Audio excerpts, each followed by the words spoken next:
So this video is for BC Gerbs and for anybody else who's getting into katanas. He was wondering how we remove the Makugi pegs so he can clean it. Now, unfortunately, a lot of them, you can see the back is covered.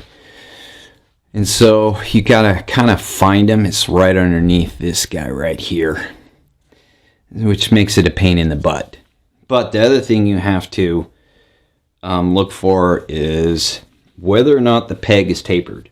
So obviously if it's tapered, you want to go to the smallest side and knock them out. And I'm going to use, I got my little kit here. So what I'm going to do is I'm going to use the little brass hammer that comes in. And then with these, you unscrew that. And you have a little, it's kind of like a driver.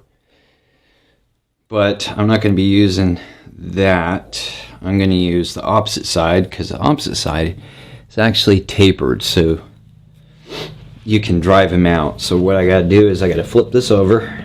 Oh, other thing. Saya has to come off. You can't leave it on. So be extra careful.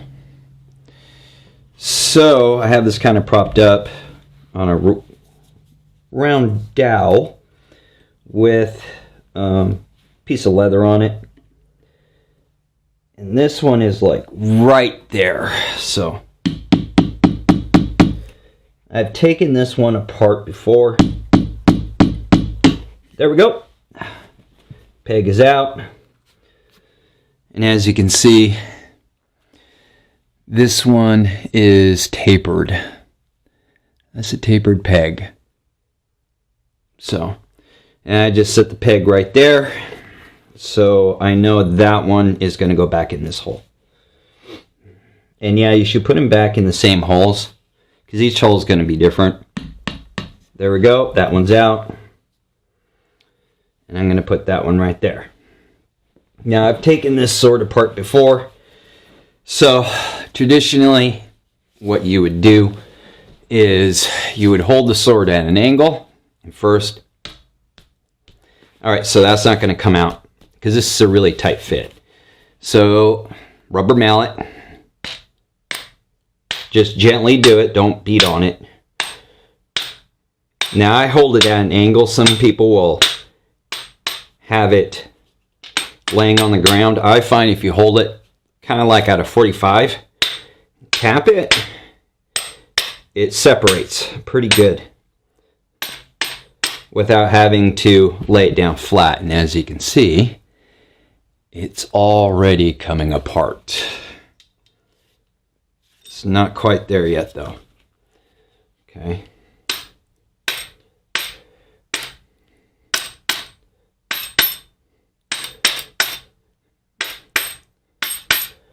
And with it being like this,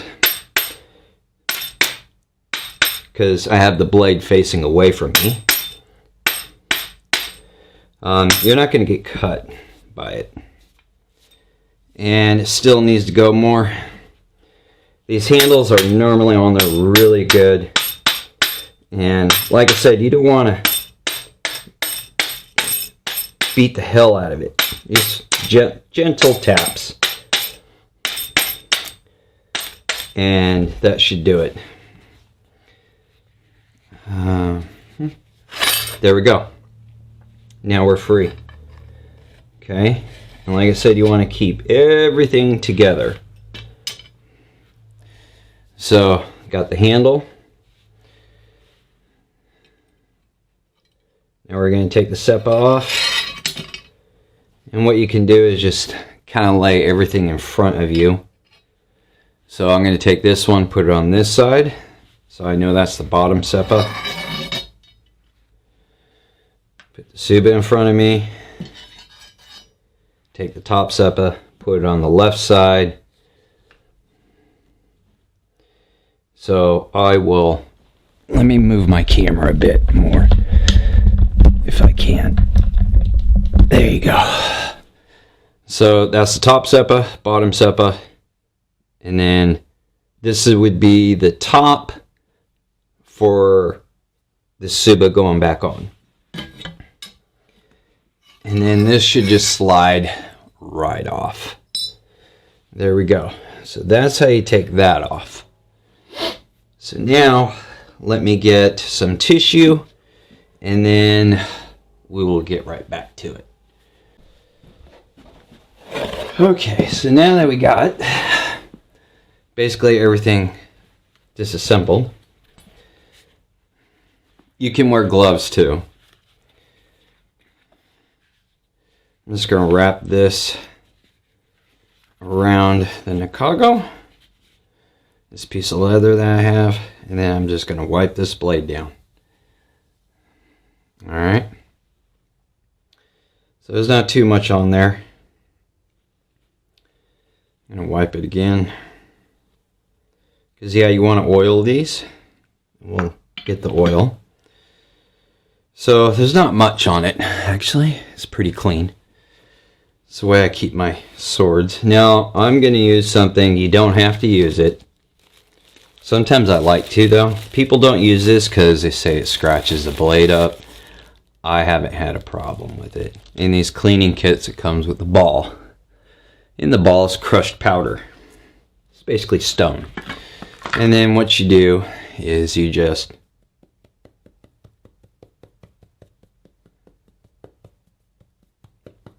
tap it on there. Don't have to have a ton.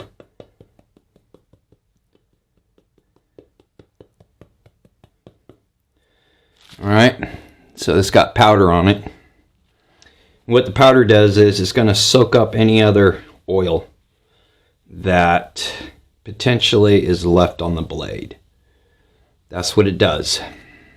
Okay, and as you can see, there was some gunk on there still. So that took that off.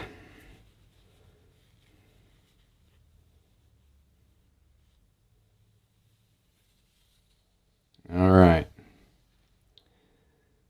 Blade's clean now. It's a really simple process. So there's nothing on it now. It's perfectly good. So now we can move on to oiling it. Well, keep forgetting stuff. And this is choji oil.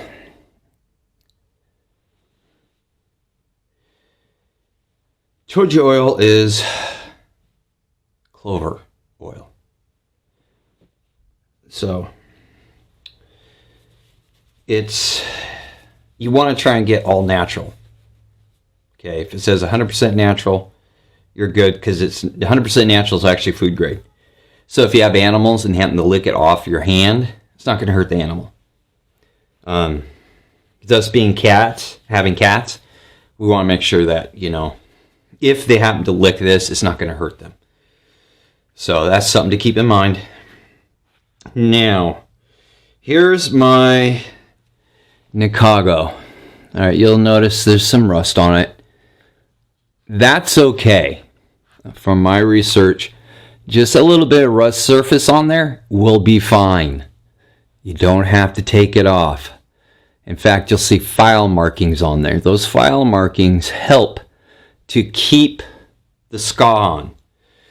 Okay, you don't want a smooth Nikago, because if for some reason, this is why they put 2 pins in. If one of these fails or both fail, that roughness is going to help keep your ska on, your handle. Okay, so some people will oil the Nikago. I don't. One, it's going to seep into your handle, the wood of your handle. Okay, for one thing. And two,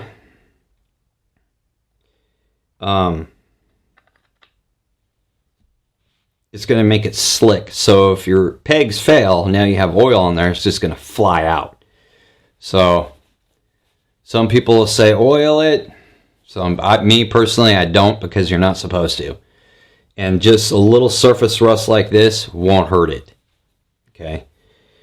People always think you need to clean it off. From my research, they never clean the surface rust off because they want that to help keep the handle on.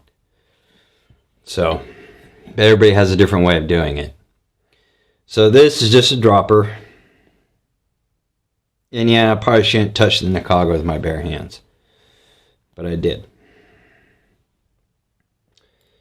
And this just has a dropper. So I just put a little bit on there and I just mash it into the microfiber.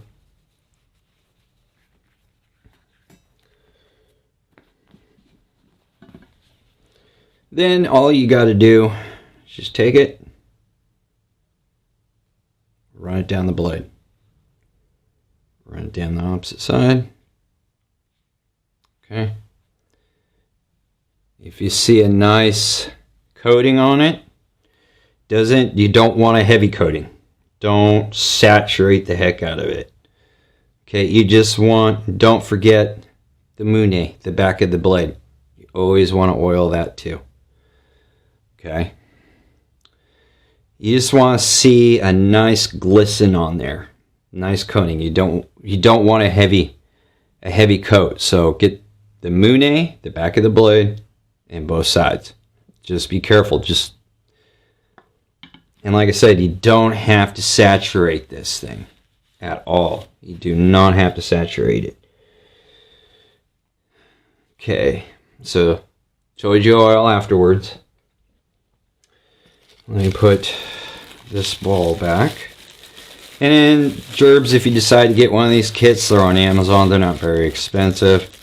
A lot of people don't use this. I like to. And like I said, because they say it scratches the polish finish. I've never had an issue with it, but everybody's different. Okay, so now what we have to do is, and I'm just going to use my microfiber cloth here that has choji oil on it. That way the paper towel doesn't absorb any. So now we got to just reverse the process. So this was, got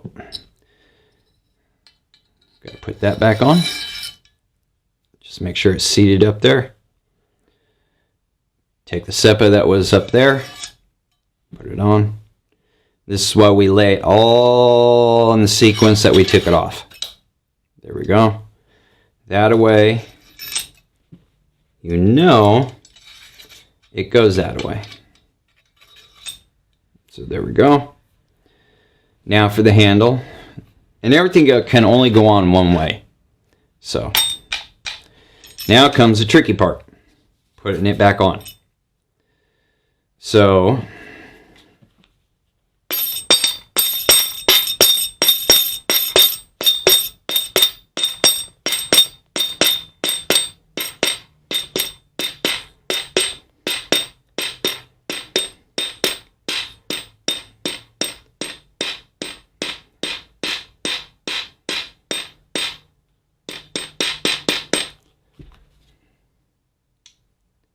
nope, not yet.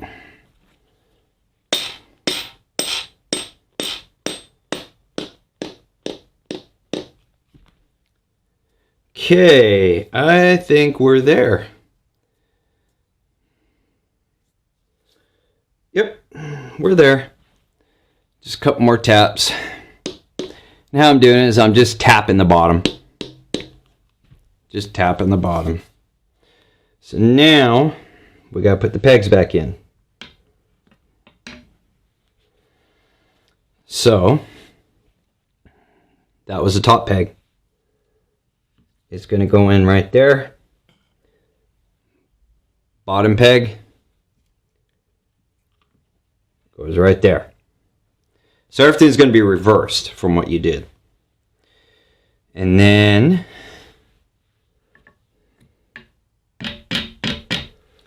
let's move this right here. You always want something to support your ska too while you're doing this, so it doesn't bounce around on you. And check your pegs. If they're split or anything like that, you may have to replace them.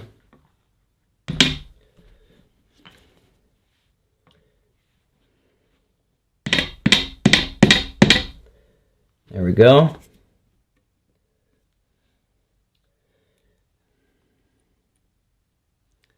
Alright, this is where the little guy comes in handy. It's kind of hard to hold. Let me check that. Yep, that peg is in all the way. Now for this one, I want to make sure these are nice and seated, and they look like they are. So now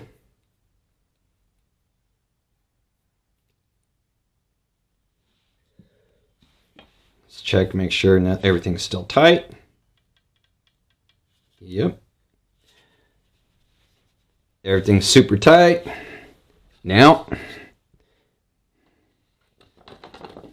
back in the side it goes.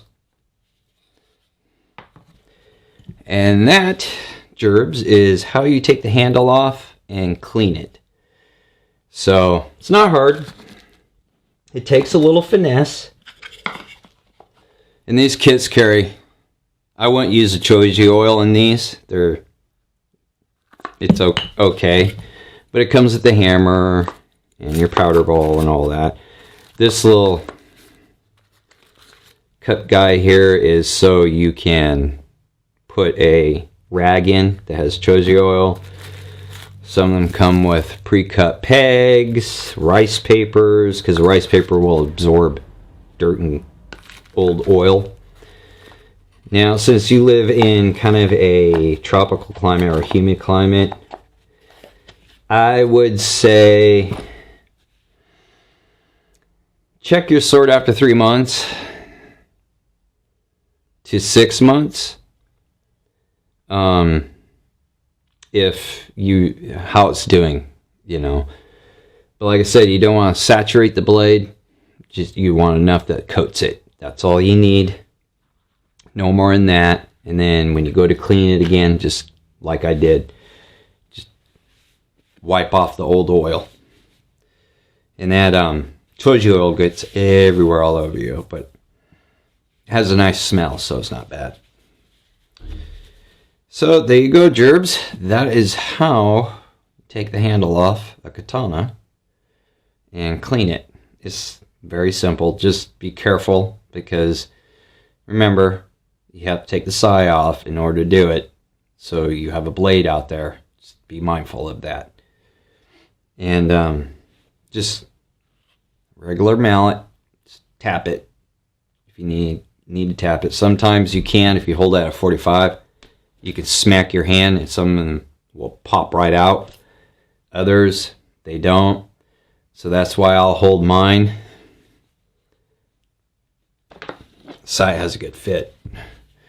That's why I'll hold mine at 45 and then start tapping it, because it actually will work it off, but then the blade is out this way and you don't have it laying down on the ground trying to do this. So that, it took me a little bit to figure out if you did it that way, it was a lot safer. So there you go, Gerbs. If you have any more questions, feel free to ask. Have a good one.